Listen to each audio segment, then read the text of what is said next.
हमने तो पहल की हुई है। हम तो इनसे बार बार ये कह रहे हैं, जब ये कह रहे थे कि मुल्क को आग लगाओ, बंद कर दो, आखिरी कॉल है, इस मुल्क को बंद करना है, हम इमरान खान को लेके जाएंगे, इन ईरान के गलों से इनको खींचेंगे, हम तब भी मुज़ाकरात की बात कर रहे थे और हम आज भी मुज़ाकरात की बात कर रहे हैं। हमने तो पहल बहुत पहले की हुई है और हम आगे भी मुज़ाकरात की बात करते हैं, लेकिन ये जब उसके ऊपर सीरियस होंगे, इनके एक्शंस रेसिप्रोकेट करेंगे, तो I think will have the conversation. Till then I think ये खाली एक सिर्फ ड्रामा और टाइम किलिंग। तो दानियाल साहब अभी का बता दें, अभी ये जो अभी वाली मुज़ाकरात की इनकी तरफ से बाकायदा कमेटी तश्कील दी गई है, तो इसमें आपको सीरियसनेस अभी नजर नहीं आ रही दिस पर्टिकुलर टाइम?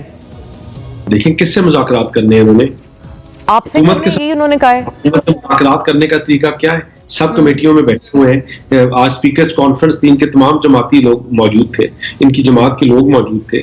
आपने स्पीकर को एंगेज करना है और उससे फिर पॉलिटिकल पार्टीज जो है उनको ऑन बोर्ड, स्पीकर साहब को ऑन बोर्ड लेकर एज ए न्यूट्रल पर्सन चीजों को आगे चलाएं।